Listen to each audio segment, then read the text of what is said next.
Live from the studios of Little News Philippines, Errol Dakame of Kamaonga Zero starts now!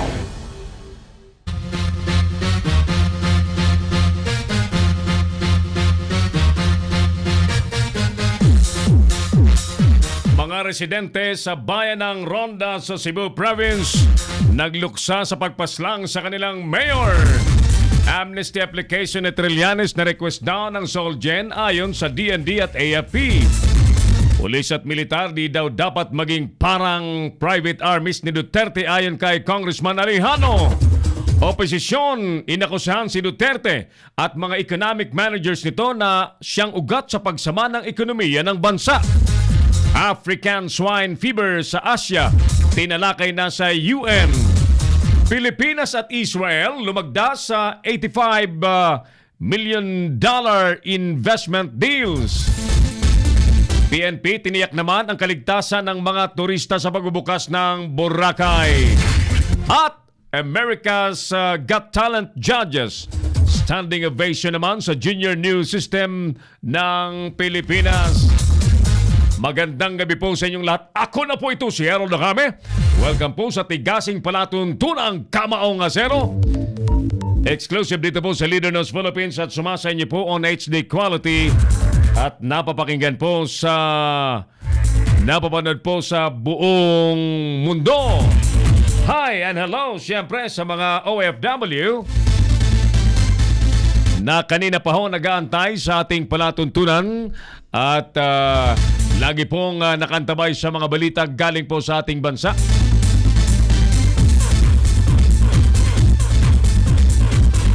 Oras po natin mga kapatid, 50 minutos na po makalipas ang alas 6 ng gabi. Kasama po natin ang buong pwersa ng Leader News Philippines News and Current Affairs Team. Operations, Creative and Live Streaming. Headed by Engineer Oliver Licop. Kasama po ang ating mga Leader News Patrol. Tayo po ay muling handang-handa ng paglingkuran ng sambay ng Pilipino nationwide at worldwide sa pamamagitan po ng ating Wednesday edition ng Palatuntunang si Errol Dakame, ang Kamaonga Zero. Bueno, mga kaibigan, once again, magandang gabi po sa inyong lahat. Nais ko pong imbitahin kayong muli na pakilike po ninyo ang ating FB page, ang Leader News Philippines. At nang sa ganun ay napapanood po ninyo lagi ang ating palatuntunan everyday mula Lunes hanggang Biyernes dito po sa Leader News Philippines. At mag-comment po kayo sa ating temang pinag-uusapan gabi-gabi. Tulad po ngayong gabi ang ating pinag-uusapan at pag-uusapan po ay tama bang kinustodya ng Senado si Senador Antonio Trillanes IV? Repeat, tama bang kinustodya ng Senado si Senador Antonio Trillanes IV? Ano man po ang inyong komento, pabor man, kontra, tama, mali ang inyong pananaw, yan po ay welcome sa ating palatuntunang Kamaonga Zero. At doon po sa mga nais sumali, makipagtalastasan ng live sa ating programa, tawagan niyo po kami sa mga telepono 0927-494-2175 at sa mga smart subscribers naman po ay 0949-7365-1000. Special mention kay Israel Reyes at kay Mama Jing. Tuloy tayo sa ating pagtatanghal ngayong gabi. At good evening and happy viewing kay Paul Likwanan ng Palawan. At kay Dance Dison na nasa Iba Zambales ngayon. Hi Dance!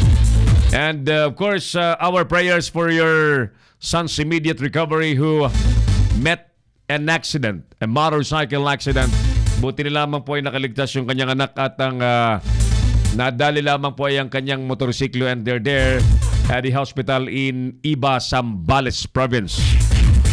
Areglado! Ulitin natin ang ating tanong sa bayan ngayong gabi.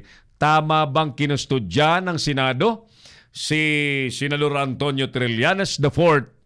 Makarang kansilahin po ng Pangulong Duterte ang kanyang amnestiya. amnestiyang ipinagkaloob po ng nakaraang administrasyon.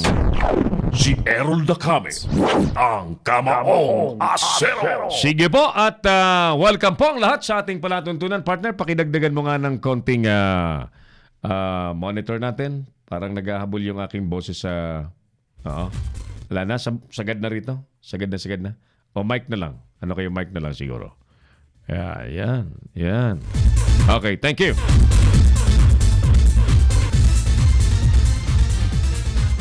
Siyempre, good evening sa mga nasa Metro Manila at kami po'y nakikiramay sa mga natatraffic pa rin. Metro Manila ang akala po natin ay luluwag na dahil Duterte na. Hanggang sa ngayon po ay traffic pa rin. Diyos ko po, mga napagkatiwala ng Pangulong Duterte ay wala po talagang magawa sa problemang trapiko sa Metro Manila. Nariyan po ang MMDA, nandyan po ang DOTR, nandyan po ang LTFRB at LTO, at nandyan po ang mga LGU sa Metro Manila. Napakarami po nilang pwedeng magtulong-tulong. Pero hanggang sa ngayon po, ang problema na sa trapiko sa Metro Manila, patuloy pong nagpapahirap, nagpapasakit sa mga nabubuhay at naninirahan po sa Metro Manila. At dyan po sa problemang yan, halos 4 bilyong pisong resources ang nasasayang po ng mga Pilipino araw-araw. Ayon po sa datos, 40 billion pesos. Wasted energy, wasted time and business opportunities dahil po sa trapiko. Mariresolba ba ang trapikong yan sa Metro Manila? Diyos ko po, Secretary Tugade ng DOTR, MMDA, LTO at LTFRB, talaga nga bang surrender na kayo? Nako po, kahit anong tumbling ay wala pong epekto ang kanilang mga salamangka ngayon, no? Ang MMDA patuloy na nagki-clearing, sidewalk clearing, pero alam niyo ang pinakaugat talaga ng problema ay sobrang dami na ng volume ng sasakyan sa Metro Manila na hindi po nare-regulate. Hindi na po tumalab ang wala na pong talab ang number coding. Pero until now, wala pa silang aksyon, wala pa silang bagong solusyon. Samantala mga kaibigan, dako muna tayo sa mga report siyempre ng ating mga masipag na reporters ng Leader News Philippines. Unahin natin ang report ni partner Boyet Guillermo dahil daw tumaas ang alert level sa Libya. Sa Middle East na naman po ito. Inaalok na raw po ng gobyerno ng voluntary repatriation ang mga OFW. Alamin natin ang report ni partner Boyet sa ating palatuntunan. At by the way, magandang gabi po sa mga nasa Middle East, mga pamilya po dito sa Pilipinas. At hindi ko lang sure kung anong oras ngayon sa Middle East. Mga alas 3 siguro ng hapon sa Middle East. Standby po kayo at maghahatid ng latest report si partner Boyet G habang nanonood sa atin si Ronald Reedy. Hi Ronald, how are you? And Ekim Mlet, ayan, Ekim Mike, kumusta ka na? At si paring Gani Oro nakasilip din sa ating palatuntunan. Hello Sir Oliver, Sir Errol, sabi naman ni Mike Mlet. Nagbabalik-baliktad nila yung kanilang mga pangalan, ano? Minsan pagkaganyan hindi ko basta-basta pinifriend kasi bakit? Pero kilala ko si Mike.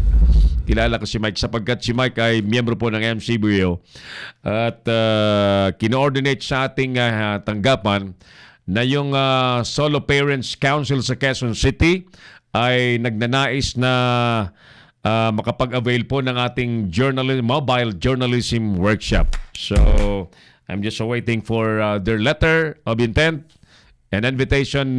Mike, pakisabihan mo na si Sir na ipadala na kagad para maisa lang po natin sa consideration natin sa ating mga schedules. Ready na si partner Boyet G sa kanyang report. voluntary repatriation po sa mga OFW sa Libya. Inialok na po ng gobyerno sanhin ang pagtaas ng alert level sa naturang bansa. Paring Boyat, magandang gabi. Go ahead, please. Yes, Errol, pinaghahandaan na ng Department of Foreign Affairs ang Filipino community sa Libya sa posibleng paglikas dulot ng lumalalang tensyong politikal sa nasabing bansa. Ayon kay Foreign Affairs Secretary Alan Peter Cayetano, nakahanda ang ahensya sa voluntary repatriation ng mga Pinoy matapos magdeklara ng Alert Level 3 ang Libya dahil sa sunod-sunod na karahasan at banta sa kaligtasan ng 3,500 Pilipinong nananatili doon. Ilalim ng Alert Level 3, inihikayat ang lahat ng mga Pilipino sa Libya para sa paglikas at lahat ng may valid employment contract na kasalukuyang nasa bakasyon sa Pilipinas ay hindi papayagang bumalik. Bumuo na rin ang DFA ng Standby Rapid Response Team para tulungan ng Philippine Embassy sa Tripoli sa paglikas sa 1,100 Pilipino sa Kabisera. Isang linggo nang nagpapatuloy ang labanan doon. Matatandaan ng Lunes, nagbigay abiso ang Embahada ng Pilipinas sa Filipino community na manatili sa kanilang tirahan at gawin ang iba yung pag-iingat, bunsod ng lumalalang kaguluhan sa pagitan ng militante at gobyerno sa nasabing bansa. Mula sa Southern Metro. Yes. Do we have any data as to how many OFW are there in Libya? Ayon sa DFA, meron nga silang talaan na nasa 3,500 Pilipino ang nananatili doon. Marami rin pala. Meron na, posible nang mailikas nga yung mga 1,800 Pilipino. Civil war ang nangyayari sa madaling sabi niyan sa Libya. There's an ongoing civil war. Oo, paulit-ulit na lang din yung mga pangyayari doon mga ganit yung sa Libya So, meantime, nagsimula ba yung nagsimula yan? Meantime, ang alok ay voluntary repatriation. Palagay ko, i-consider na kaagad dyan ang mga kababayan natin hanggat hindi pa malala masyado ang sitwasyon. Ay dapat, oo. At yun nga ang nakakatuwa rin sa ating pamahalaan. No? Talagang napakaagap nilang kumilos. At sa iba't ibang... Bayat? Nagbibigay ng paalala ang ating DFA, ang ating pamahalaan, parang sa repatriation program at mag-ingat kung saan man sila naroon at kung ano yung sitwasyon nila para maiwasan nga yung ano pang mangyari sa kanila. Alright. Maraming salamat, paring Boyat. Live mula sa Southern Metro, Boyd Guillermo, Leader News, Philippines. Si Errol Dacame, ang Kamaong Asero. Ganyan po kahirap ang sinasapit ng ating mga OFW kapag ang napupuntahang bansa ay may kaguluhan. Madalas yan siyempre sa Middle East. Diyan sa Middle East, madalas may gulo at may mga bansa pa rin uncivilized. Hindi pa rin po sibilisado na para bagang tingin sa mga tao'y walang halaga po ang buhay, no? At lalo na po sa kababaihan na ang Middle East po ay para bagang ang babae sa kanila ay isang gintong pinag-aagawan na kapag ka nakakita po ng babae para halos gahasain na lamang. Kasi I understand sa kultura po nila dyan sa Middle East, sa Muslim country yan, binibili talaga ang babae para makapag-asawa ka, magkaroon ka ng girlfriend at maging asawa ng isang Muslim ay, if I'm not mistaken, kailangan mong bilihin ang babae. Kaya nga't marami pong napagsasamantalahan. At yung mga tarantado namang mga amo, ganyan. May mga ganyan pong istorya tayong naririnig lagi kapag sinasama ang kapalaran po ng ating mga kababayang Pilipinang OFW.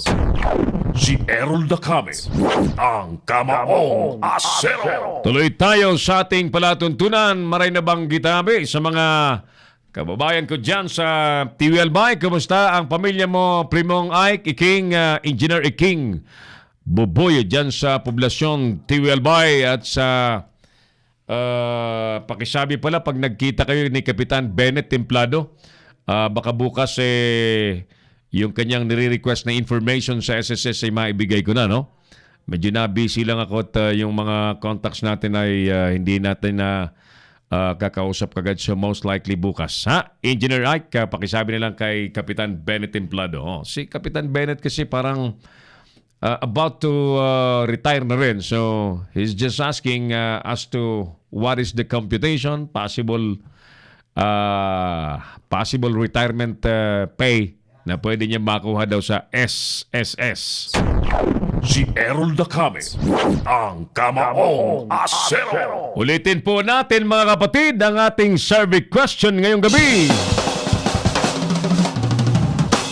Tama bang kinustodya ng Senado si Senador Antonio Trillanes makaraang ipag-utos ng Pangulong Duterte arestuhin siya dahil kinansela po ng Pangulo ang kanyang amnestiya? I-comment po ninyo ang inyong sagot. Sumali po kayo sa ating talastasan sa palatuntunang Kamaong Asero sa Leader ng Philippines. Huwag po kayo mahiya at dito po sa atin ay welcome. Ang sagot man ninyo ay pabor, kontra, kontrapilo, ano man yan ay babasahin natin. Bernard, kumusta ka na dyan sa Caloocan City? Bernard Mendoza, namimiss namin ang report mo. Kanina may coverage ka pala dyan sa DOST. Sana sinuwak mo na rito para natulungan natin si Secretary De La Peña, yung mabait na secretary po ng DOST. Meantime, report tayo ulit. At exactly 5 minutes after 7 in the evening, yung hawak daw na dokumento ni Trillanes patungkol sa kanyang aplikasyon at compliance sa amnesty, ipinakita raw sa mga mamamahayag. Narito ang detalye ng report ni partner Jojo Sikat Live mula po sa Senado ng Republika ng Pilipinas. Paring Jo, magandang gabi sa iyo dyan. Pasok ka. Yes, magandang gabi naman sa kasamang Errol. Ipinakita nitong si Senador Antonio Trillanes Porta dito nga sa harap ng mga mamahayag itong dalawang dokumento mula sa korte na magpapatunay na dismiss na itong kasong rebellion at kudeta na kinaharap nito. Sa pagharap nito sa media kanina, ipinakita nitong si Trillanes itong dalawang dokumento mula sa Makati RTC Branch 150 at Makati RTC Branch 148 na kaso nito sa Oakwood Mutiny at Manila Peninsula Siege na kapwa dismiss na ng mga naturang korte. Ayon nga kay Trillanes, ito yung pagpapatunay na sablay itong si Pangulong Rodrigo Duterte at yung mga abogado nito tulad ni DOJ Secretary Menardo Guevara at Presidential Legal Advisor Salvador Pamelo. Dahil hindi nila alam na dismiss na yung kasong rebellion at kudeta na kinaharap nito sa korte. Ayon nga rito kay Senador Antonio Trillanes Porta, makapaniwala kayo din sa mga tao ito, palpak na eh. Ito maisip. Ito, kaya ito. September 7, 2011. Dismiss. Yan. Yan yung pangalan ko. Ulo.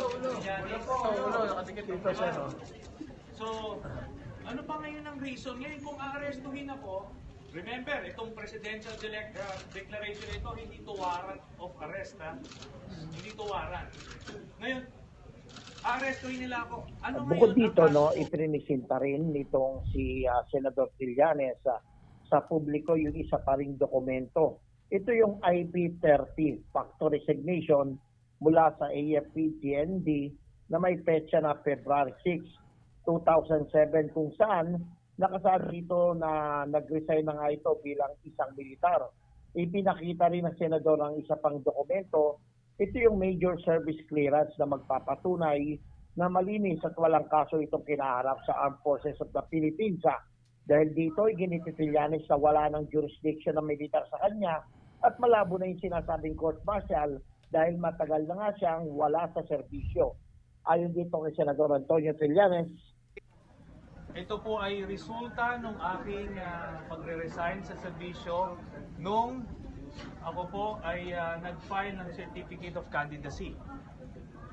So ayan po, clearance. Kung may kaso ka sa AFP, hindi ka mabibigyan ito.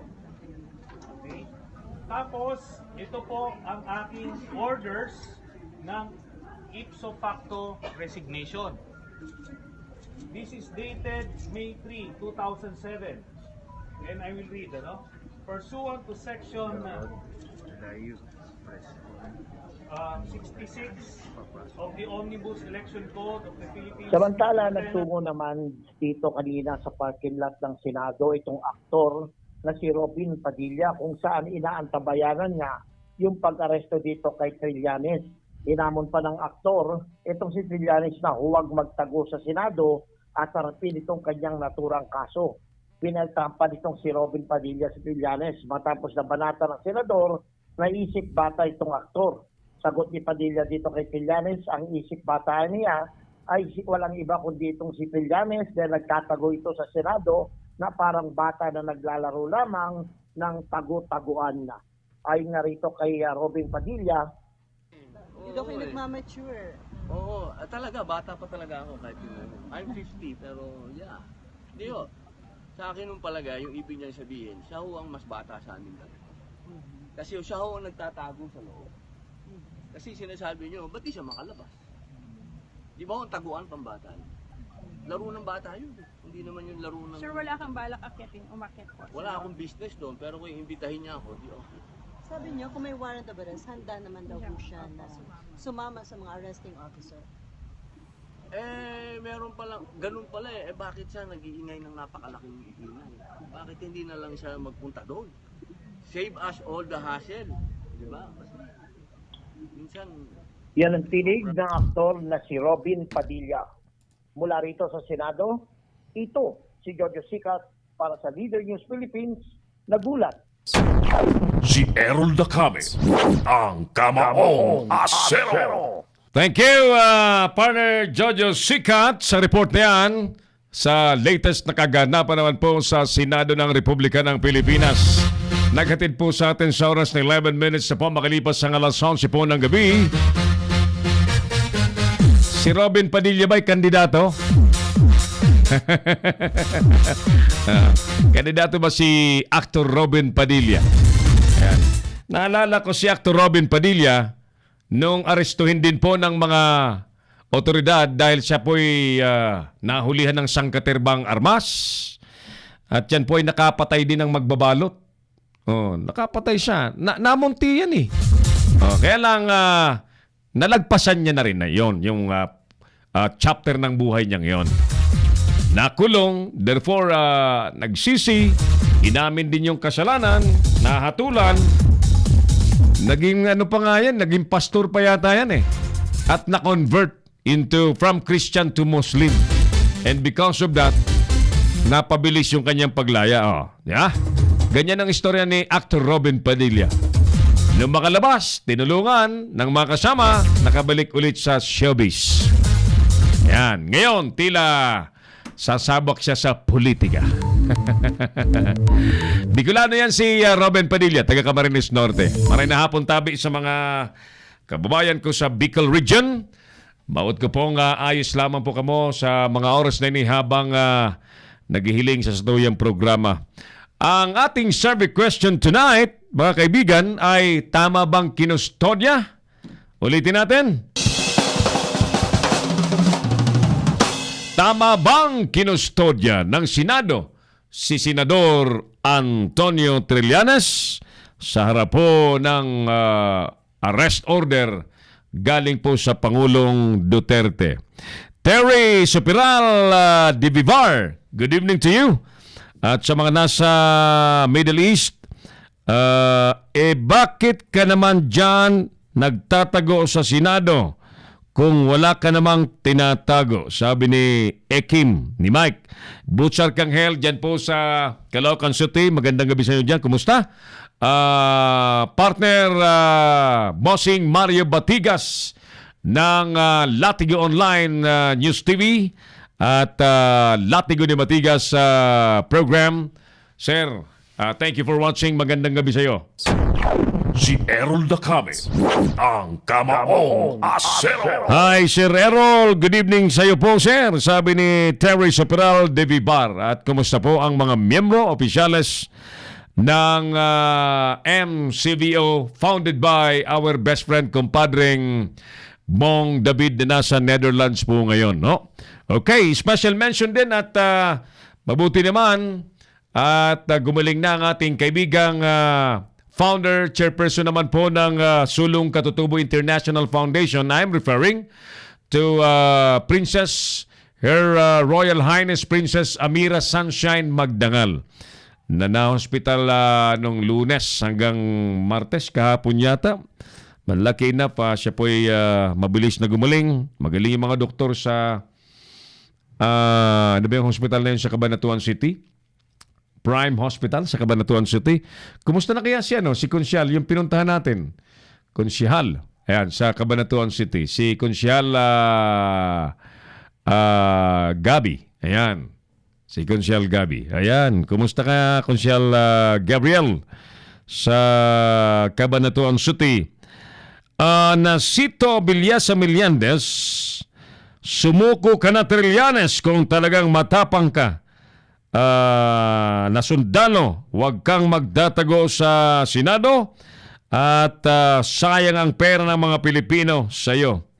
Okay lang po, Sir Errol, busy sa mga activities ng MCBO, sabi naman ni Terry Sepiral de Vivar.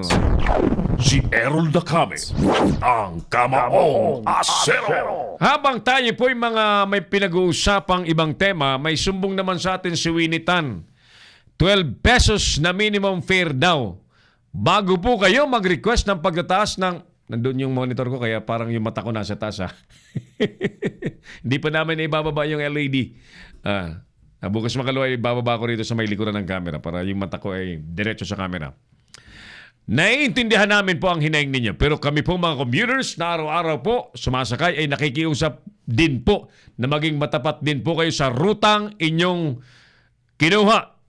Taon na po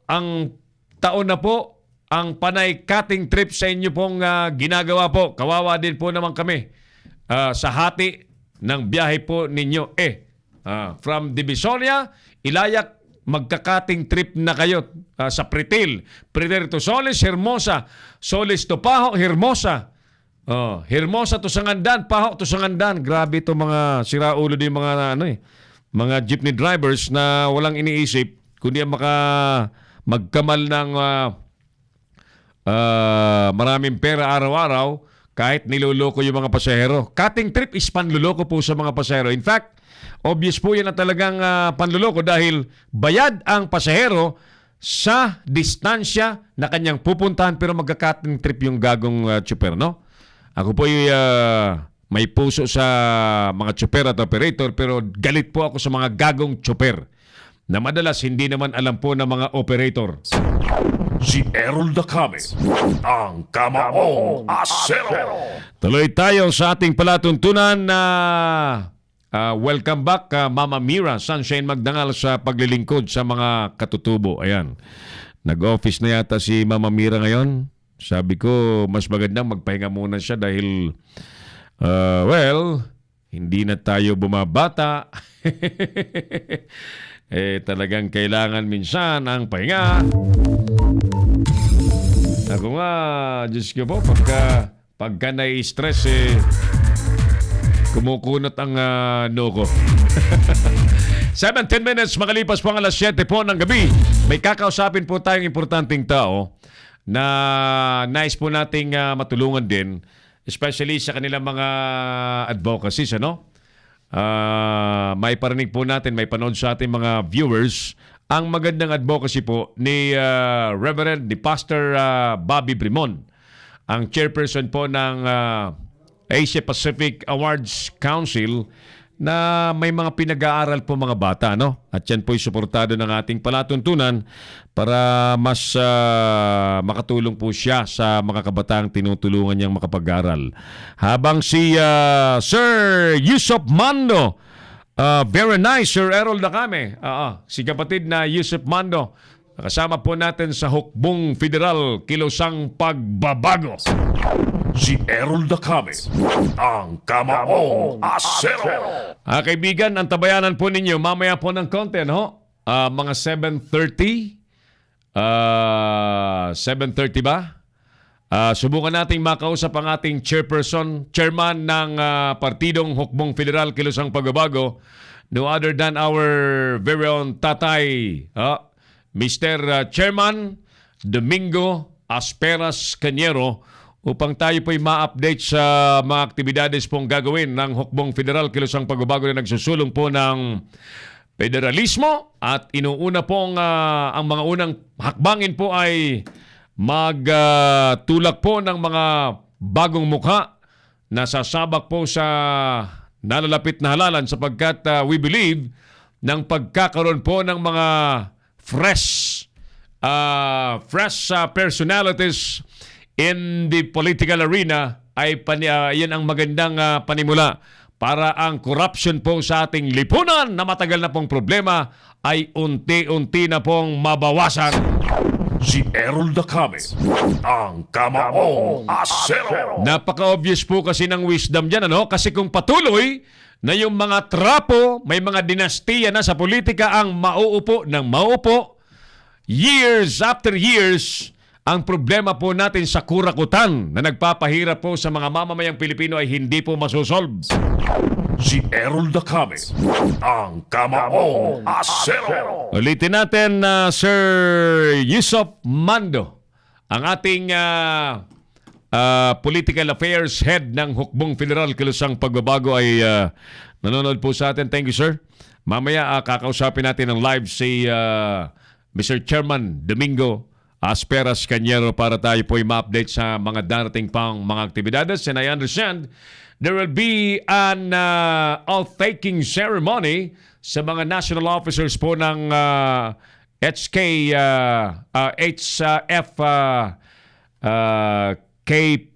Ayan, yung Hukbong Federal Kilusang Pagbabago Party.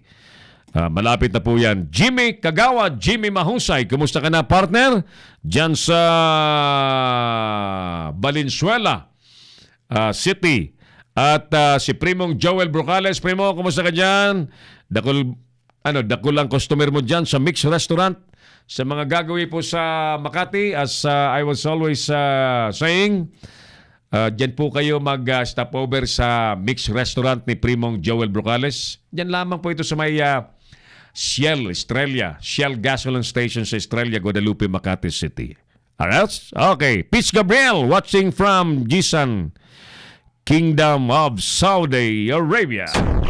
Si Errol Dacame, ang Kamaong Asero. Standby po kayo at may mga kakausapin po tayong importanteng tao sa ating palatuntunan. By the way, tayo po ay rumatsada muna tayo ng ilan pa mga importanteng balita sa ating programa, no? Habang si Executive Director si Ambassador Jamwar ay sorry sir, hindi ko masasagot po ang video call ninyo. Siguro after our show, Sir Ambassador, na nasa Indonesia. Chris Angel, hello Sir Errol, good evening Philippines, watching from Saudi also. Chris Angel, thank you Chris Angel. Who else? Sino pang nanonood sa atin? 2 a.m. ata dyan sa Saudi Arabia. 2 a.m. o 2 p.m.? Anong oras ba ngayon sa Saudi Arabia, mga kapatid? No? Mga kababayan natin dyan sa Middle East, sa Saudi Arabia. Lalagay nga ako rito ng maraming wall clock para masusundan ko yung mga oras kasi iba-iba pa yung time zones. Iba-ibang bansa, iba-iba yung time zones. I think I have to maintain mga 10 wall clock dito kasi halimbawa si partner Bong David na nasa Netherlands, di ko alam yung oras niya. So lalagyan ko dito Netherlands, dito USA, dito sa kabila Australia, Canada, China, Hong Kong. Sino kaya magdo-donate ng wall clock? Mura lang yung wall clock, ano? Murang-murang wall clock. Tsaka monitor pa ng nag-iipon pa ho kaming madagdagan yung LED monitors natin kasi yung iba pa mga istasyon minomonitor natin para hindi po tayo napapalusutan ng mga mainstream media. Wala na pong tiwala ang taong bayan sa mainstream media. Kaya't nasa online platform na po sila nagtitiwala sapagkat dito po ay bawal ang may agenda na katarantaduhan Bagkus ang tanging agenda po natin ay paglingkuran ng sambayanang Pilipino. Ayos? Sige. Ulitin natin yung ating survey question, mga kapatid. Tama bang kinustodya po ng Senado si Senador Antonio Trillanes sa gitna po ng arrest order ng Pangulong Duterte? Makarang kansilahin niya po yung amnestiya sa Senador. Hi, Ma'am Leia Hopper.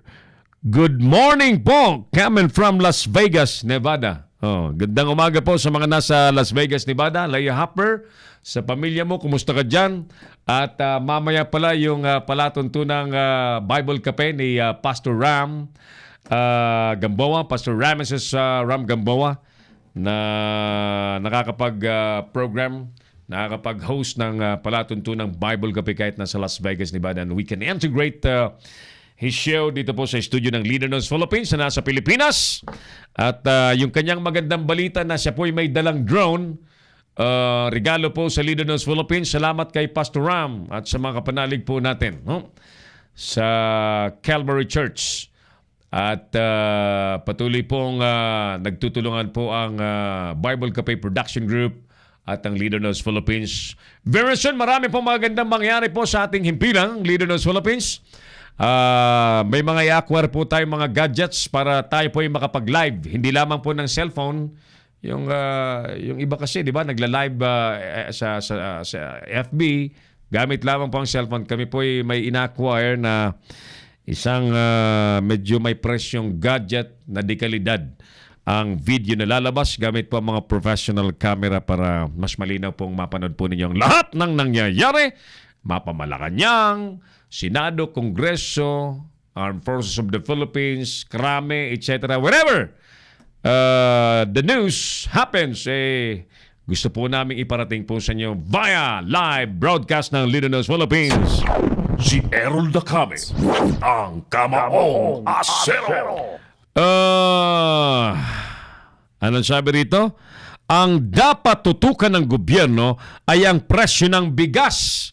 Baka kasi next week, nakasasyay na lang ang bilihan ng bigas dahil sobrang mahal na.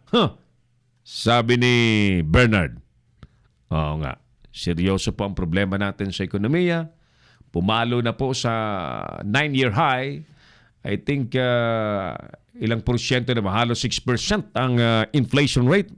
Ang ibig sabihin po ng inflation ay yung hindi balancing halaga. Mataas ang halaga po ng bilihin, bayarin sa mga serbisyo, mga prime commodities. Ang purchasing power po ng taong bayan napakababa. Hindi naman tumataas ang sweldo. Nagtaasan po ng todo ang mga bilihin. So inflation. Dagdagan pa natin ang patuloy na pagtaas po ng produktong petrolyo, yung pagbagsak ng piso laban sa dolyar, mga ganyan, ano? But you know, there are a lot of factors na nandito po sa loob ng Pilipinas mismo nagmumula, no? So sana po ma-address po yan ng kasalukuyang gobyerno. Samantala, good afternoon po from Abu Dhabi, JM Basti Makulit Sipi. Kaibang pangalan niya, JM Basti Makulit Sipi. Si Errol Dacame, ang Kamaong Asero. Okay, mga kaibigan, unahin nga natin, bro, unahin natin si Reverend Bobby Brimon kung hindi po ready si Chairman Doming Cañero ng Hukbong Federal Kilusang Pagbabago. Habang binabati po natin ang ating Executive Director, Jamar Sandoval, dyan po sa Indonesia. Si Dr. Dato, saan yung mga listahan natin para hindi ako magkamali? Dito. Saglit, ha? Ang liliit ng font kasi sa cellphone ko eh. Basag-basag pa ho yung salamin. Hindi ko pa napapalitan eh. Masensya na po kayo, kaya napapapikit pa ako. Saglit, ha?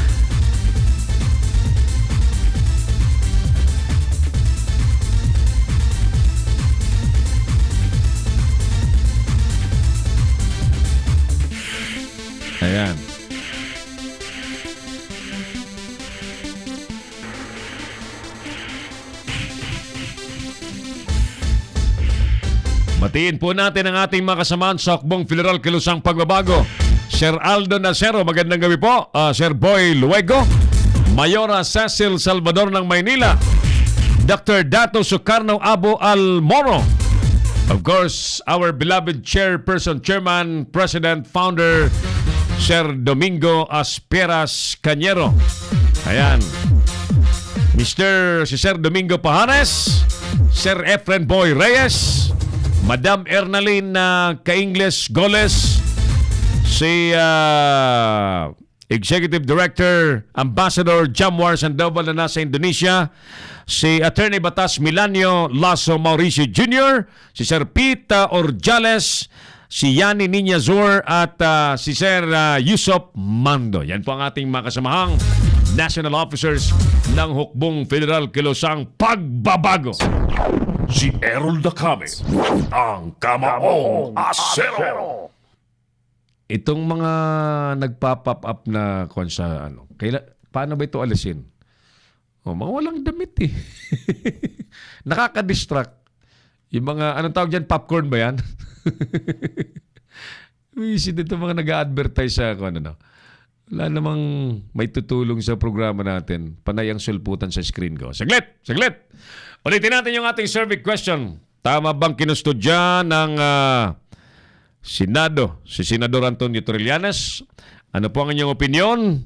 Welcome po kayong lahat sa ating palatuntunang Kamaong Asero. Do not hesitate and please do not remain as a watcher or viewer lamang. Dito po sa atin, respetado po natin ang kahit sino. Wala pong magaling dito, walang maliit, walang sikat. Sa atin po dito pantay-pantay po tayo. Have a blessed Wednesday po, sabi ni Leia Hopper.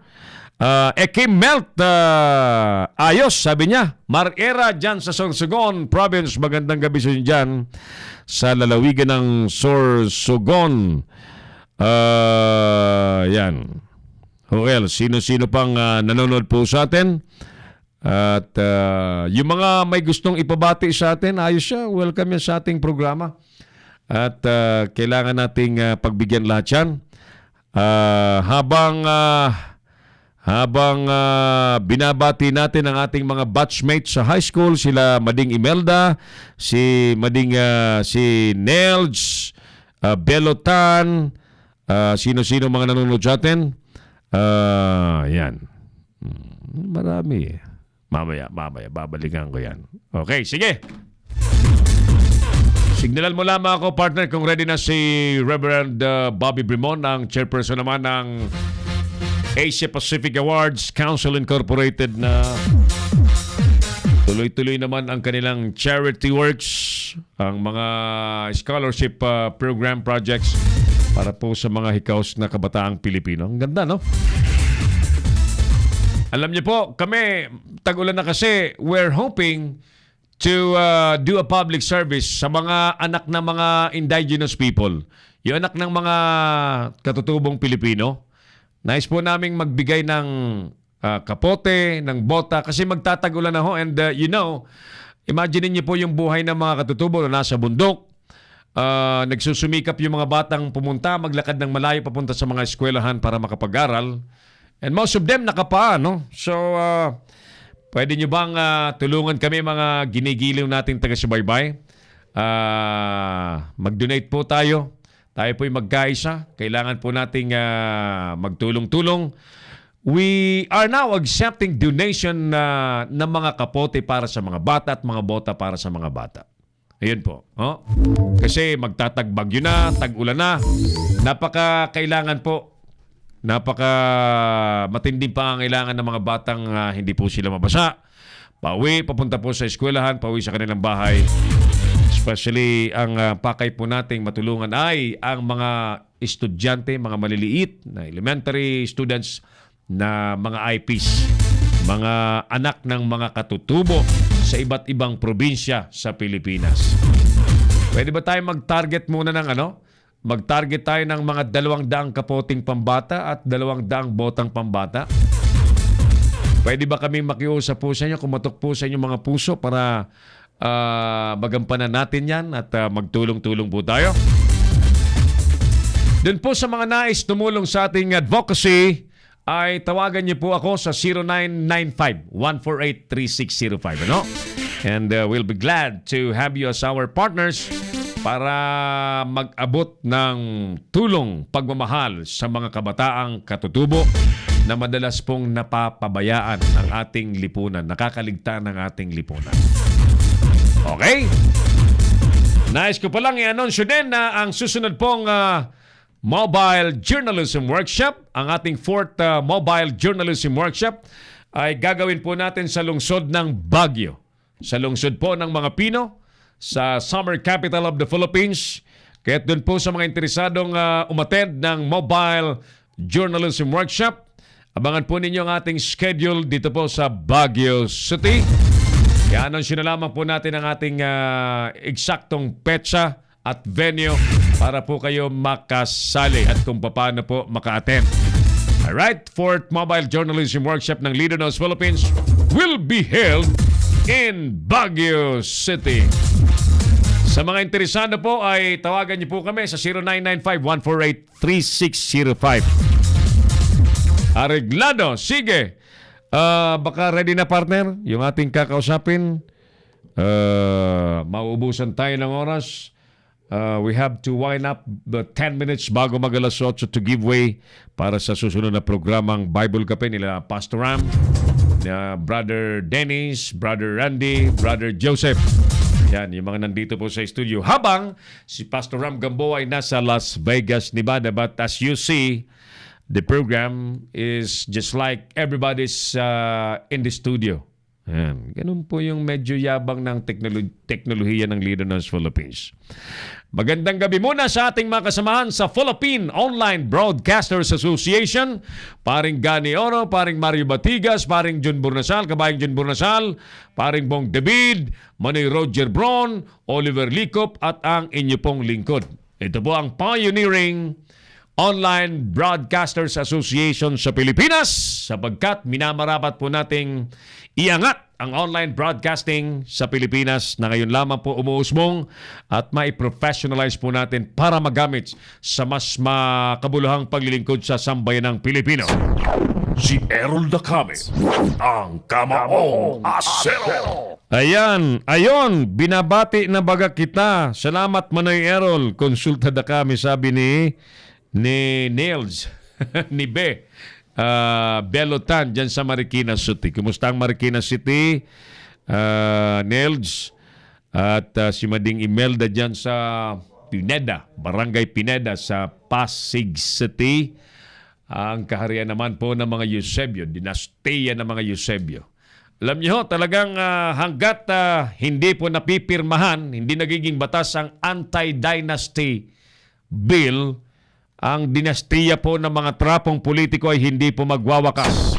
Si Errol Dacame, ang Kamaong Asero. Sige, mga kaibigan, establish na po natin ang ating linya sa ating mga dapat makausap tonight. As promised, mga kaibigan, nasa linya na po natin ang ating beloved chairman ng Hukbong Federal Kilusang Pagbabago. At tayo po ay makibalita sa mga aktibidades na nakalaan at naka-schedule na ganapin na may kaugnayan po sa pagsusulong ng partido ng federalismo na ang pinaka-wisdom po niyan ay magbigay daan sa tunay, sa genuine na pagbabago sa ating bansa. Kasi nga po, I do believe na pagka pare-parehas trapo ang uupo, pare-parehas na karakter, pare-parehas na pagnanakaw ang mangyayari, at pare-parehas na sistema, lalamunin po ng bulok na sistema pa rin po ang ating lipunan. Chairman Doming Asperas Cañero, sir. Magandang gabi po. Si Errol Dacame na po ito. Welcome po sa Kamaong Asero sa Leadernos Philippines. Good evening, sir. Okay. Magandang gabi po din ka-Errol Dacame. Ako po ay bumabati na isang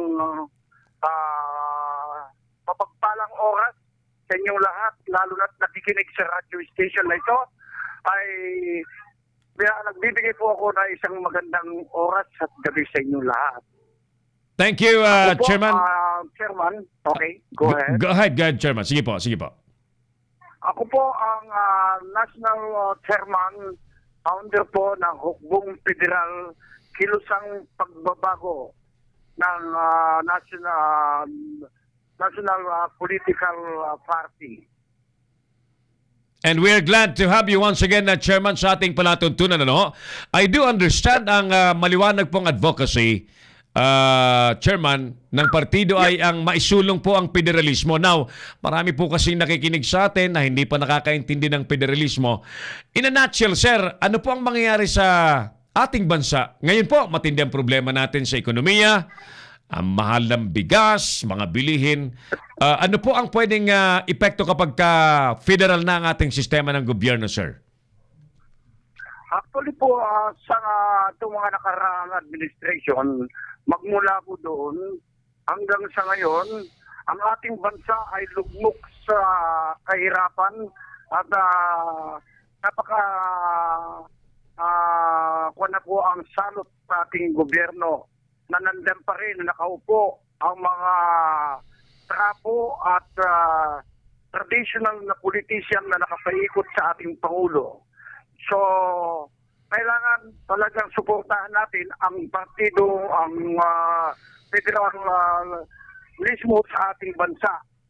Dahil ang federal po ay naisin ng ating Pangulo na siyang iiral bilang papalit sa 1987 Constitution. So, malaki po ang magagawa ang federalismo na gusto at nais na pairalin ng ating Pangulong Duterte. Dahil po dito sa federalismo na ito ay napakaganda po na malaki ang pag-uulat sa nakikita namin kapag ito po ay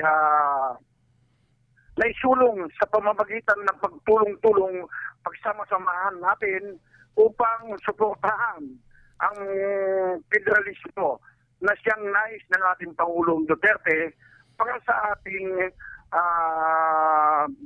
pagbabago ng sistema ng gobyerno sa ngayon.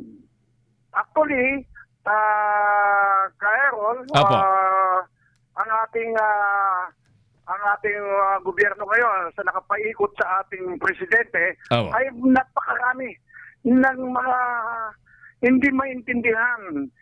Lahat na nakapaikot sa kanya, solero, hindi sakin sa kapangyarihan, ayaw bumitiw. Gusto nila manatili sila sa kapangyarihan nila dahil sila lang ang gustong magtamasa ng kapangyarihan sa kanilang sarili at sa kanilang pamilya. Tulad po yung sinasabi nyo, tungkol yan sa dynasty, dapat po mawala na rin po yan eh. Yung dynasty na yan, may magkakamag-anak mula sa barangay captain, city councilor, vice mayor, mayor, congressman, gobernador, puro kamag-anak po. Paano naman po yung mahihirap ng matatalino na may sapat na kakayahang mamuno sa ating bayan na isa lang mahirap? Hindi na ba natin pwedeng bigyan ng pagkakataon para na subukan naman ang kakayahan nitong mga mahirap na matatalino na po pwedeng tumulong sa ating bayan at bansa.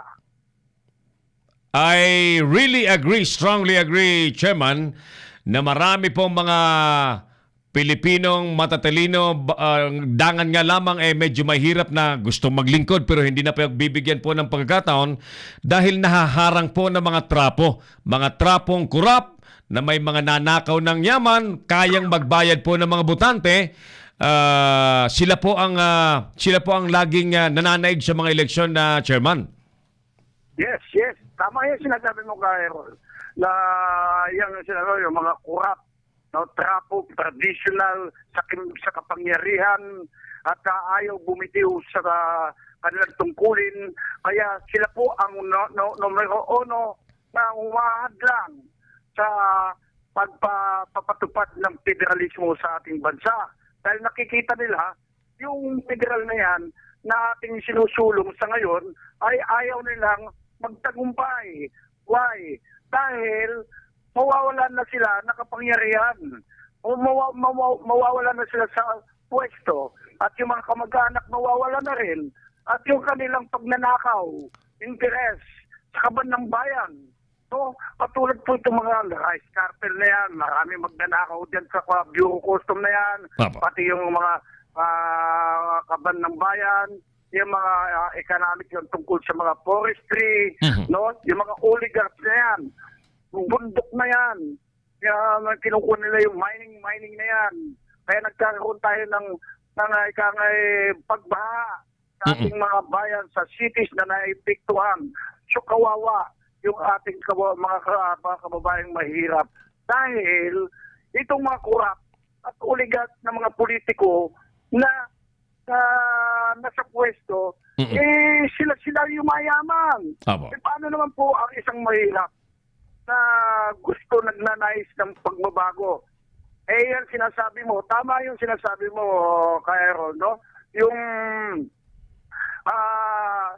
paghadlang yung sa ikagaganda ng ekonomiya natin. Apo. Dahil yung isang mahirap, walang pera. Sila, maraming pera. Kaya pagdating na eleksyon, sila na naman mamumuno. Tama. Dahil may pera sila, may pambayad sa mga butante. Kaya mga kababayan, kung meron man ganyang mga politician, kailangan natin pagbabago, huwag na natin iboto.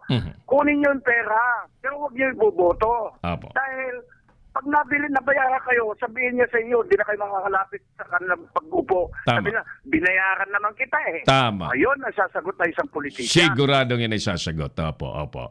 Alright, so Okay. ang isang tama ba, Chairman, na ang isang hakbang ng Hukbong Federal Kilusang Pagbabago ay mag-imbita ng mga bagong mukha sa politika na pwede nating pagkatiwalaang kumandidato mula sa Senado, mga congressman, governor down the line, papunta doon sa mga local posts. So mga bago po ang ila-line up natin, Chairman. Tama po yun, Kairo. Actually, ito pong tinatag namin Hukbong Federal Kilusang Pagbabago.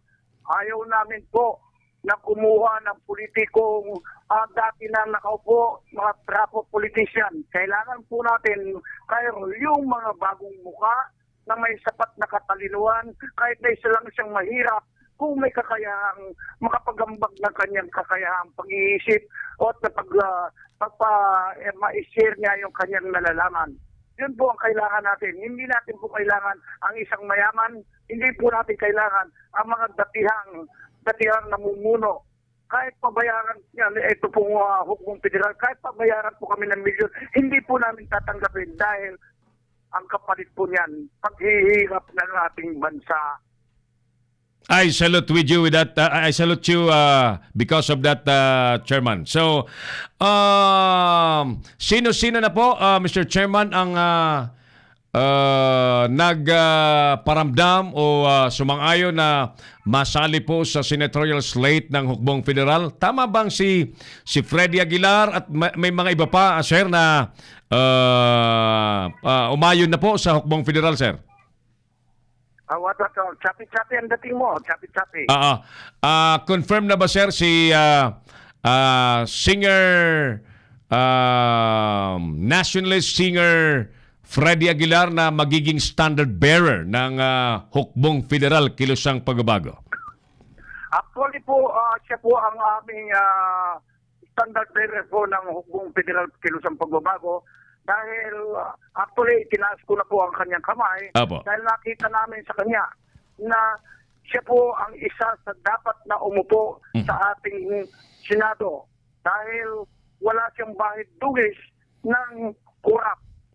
At siya po ay namumuhay ng sa malinis na paraan sa pamamagitan ng kanyang pag-awit, pag-alay ng kasiyahan sa mamamayang Pilipino, lalo na yung paborito po ng mga masa ng mamamayan sa kanyang pag-awit ng yung anak.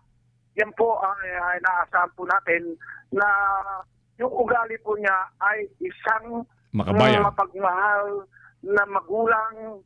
Ganon din po kung siya po ay nakaupo na dyan. Yan po ang dapat mapagmahal sa kanyang konstituen, sa kanyang mamamayang nasasakupan, na tulad din po ng pagmamahal ng kanyang mga anak. Yan po ang kailangan iboto po natin. Hello.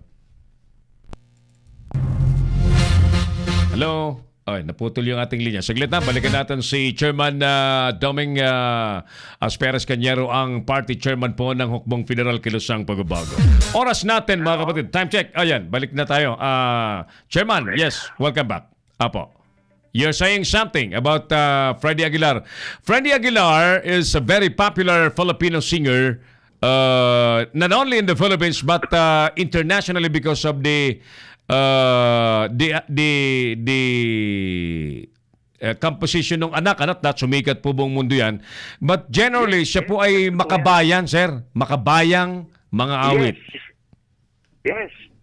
Kaya nasisiguro ko isa siya sa magiging top sa eleksyon. And I'm sure of that kasi kilalang-kilala po si Ka Freddy Aguilar na ayaw po na niya ng ayaw niya po ng korap na gobyerno, ayaw niya ng maling pamamahala. So dinadaan niya po sa mahabang panahon, dinaan niya, Chairman, sa pag-aawit ang kanyang pagtuligsa sa gobyerno. Kung naalala mo, ang mga nangyayari totoo yan. sa lipunan, Totoo yan. Gusto niyang maituwid ang ugali ng mga Pilipino. So dinaan niya po sa kanyang mga awit na mga makahulugan. Yeah. Actually, Ka-Errol, nag-usap kami dalawa bago ko itinaas ang kanyang kamay, Apo. bago ko kinuha na bilang standard bearer ng Hukbong Federal ng Kilusang Pagbabago, ay kinausap ko munang maigi siya. Bakit nasa PDP laban siya dati?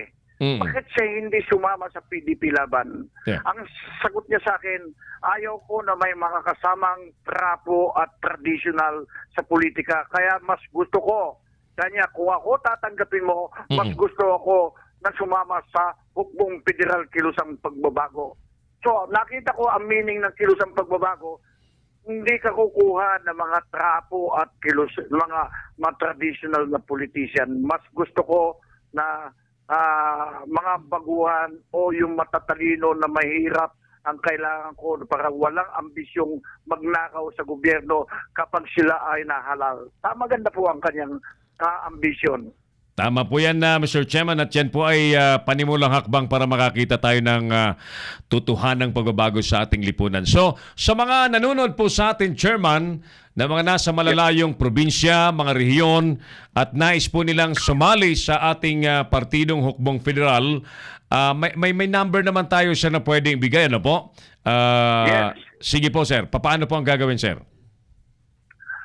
Mga kababayan, ako'y nananawagan sa inyo yung nais ng gustong pagbabago ng sistema ng ating pamahalaan. Kayo po ay aming inanyayahan upang tumulong sa pagbabago. Maging mga kandidato na gustong tumakbo sa local at national sa pamamagitan po ng palatuntunan ito ay pwede po kayong tumawag sa chairman itong palatuntunan ito. Ang na ito ay si Ka-Errol Dacami. Sa kanya po kayo kumunta at siya po ay mag-invite sa akin upang makausap namin yung nais na sumapi o sumama sa pagbabago na aming sinusulong. Ang partido pong ito ay yung pagbabago ng ating pamahalaan. Kaya yun po ang hinahanap namin bilang Pilipinong mamayan. Very well said, Mr. Chairman. So, kami po ay magpapasalamat na po sa inyong napakahalagang oras, Chairman. We're so glad that you're with us tonight sa programang Kamaong Asero sa Leader News Philippines. Ipagpapatuloy natin, Chairman, na i-educate po yung ating mga kababayan sa siguro ang isusunod nating ipaiintindi rin na tigilin na rin ng mga botante ang kakatanggap ng suhol ng mga kandidato, Chairman, di ba? Kasi habang tumatanggap sila ng suhol, nagpapatuloy po ang tatawagin din po silang kurap ng mga botante, Chairman, di po ba? Yes. Okay. Sa mga mamamayan, kapwa ko Pilipino, kapwa ko botante, akin lang kung pinaalaala sa inyo, kung nais natin pong umangat pagbabago ng ating bansa, ay kailangan po pagtulong-tulong tayo huwag na nating iboto ang mga nagbabayad ng mga kuhap na politician. Kailangan po ay piliin ninyo kung sino yung pwedeng makakatulong sa atin, na baka naman pagdating na sila po manalo ay sabihin siya, binayaran naman kita eh. Huwag po ganon. Kaya nananawagan ako sa inyo, alisin na po natin yun. Huwag na tayo magpabayad kung kinakailangan. Pero kung pipilit sa inyo, tanggapin niyo, pero huwag niyo iboboto. Iboto niyo po kung sino yung inakala niyo na malinis ang pagkatao at may magandang record, o hindi pa man nakakaupo at nakikita na niyo kung ano ang kanyang standard sa pamumuhay, ay yan po ang kailangan natin upang iboto po. So ako nananawagan sa inyo, yung nais na gustong pagbabago, tumawag lang po kayo sa news leader broadcaster sa pamumuno po ni Errol Dacami. Well said, Mr. Chairman. Maraming salamat po, sir. Magandang gabi po at have a nice evening, sir. Thank you. Okay, maraming salamat din po. Isang magandang gabi. Party Chairman Hukbong Federal Kilusang Pagbabago, Sir Domingo Asperas Cañero. Ang inyo pong napanood sa ating palatuntunan. Pumipitik ba, partner, yung natin? Yung internet natin? Okay lang? Okay naman? So doon po sa mga nasa malalayong probinsya, no, mula sa Metro Manila down to the various provinces, regions, sa mga nais pong umanib sa Hukbong Federal Kilusang Pagbabago, ayon po sa utos ng ating chairman, tawagan niyo po ako bilang national spokesperson and in charge po ng National Committee on Public Information. Tawagan niyo po ako sa 0995-148-3605 nang magiyahan ko po kayo kung paano kayo makasali sa Hukbong Federal Kilusang Pagbabago. Okay? At kami po, siyempre, ay bukas para po doon sa mga bagong mukha. Hindi po yung mga bagong plastic surgery. Bawal po sa amin ang plastic. Ang welcome po sa amin ay mga leader na may bagong ideya, bagong pagkatao, bagong personalidad, bagong pangalan. Ayan. Yan po ay welcome na welcome sa grupong Hukbong Federal Kilusang Pagbabago Party. May ahabol pa ba natin na partner si Doc Bobby Brimon? Hindi na, no? Yan na yung ating mga best friends sa Bible Cafe. Mga kaibigan, sayang po, ano? At marami pa sana tayong pag-uusapan. Nga lang, naubusan na naman po tayo ng oras ngayong pong araw ng Wednesday. At tayo po ay kailangan na munang pansamantalang maghiwa-hiwalay.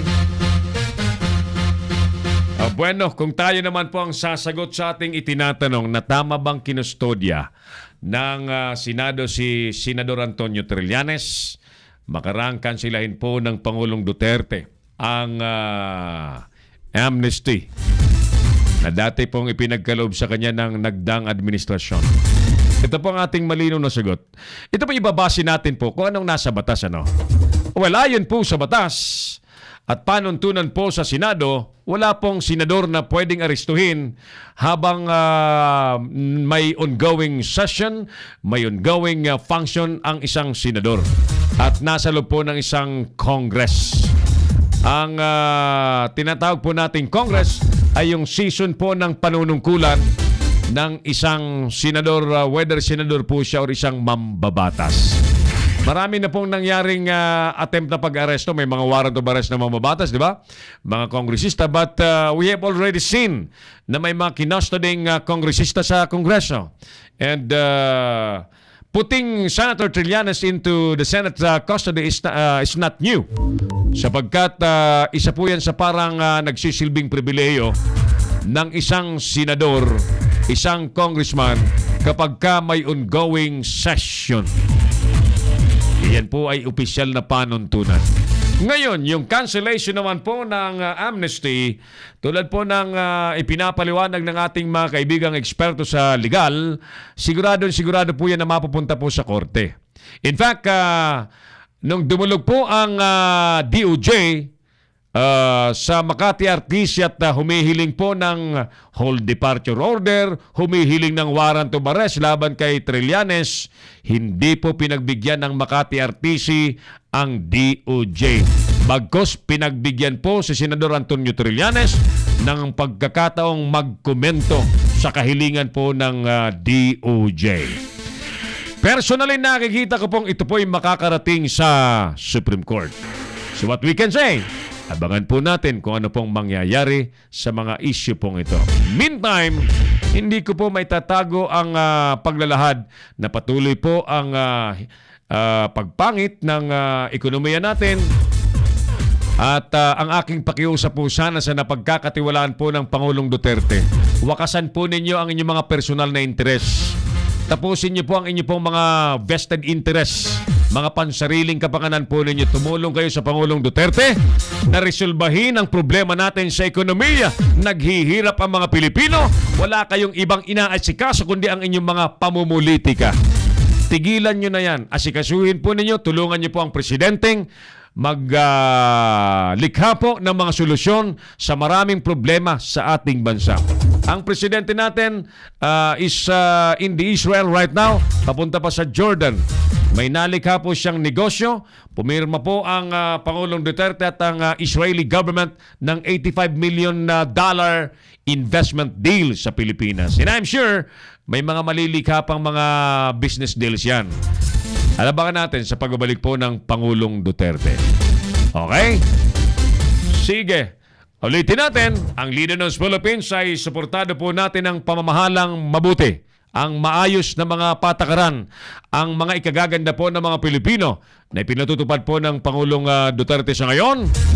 Pero kami naman po ay hindi mag-aatubaling magsalita at mag-suggest sa mga pwede pang idagdag kung may kulang at sa mga pwede po naming isuggest sa mga bagay-bagay na nakikita po namin kailangan po naming mag-suggest sa Presidente. Yan po ang tunay na media.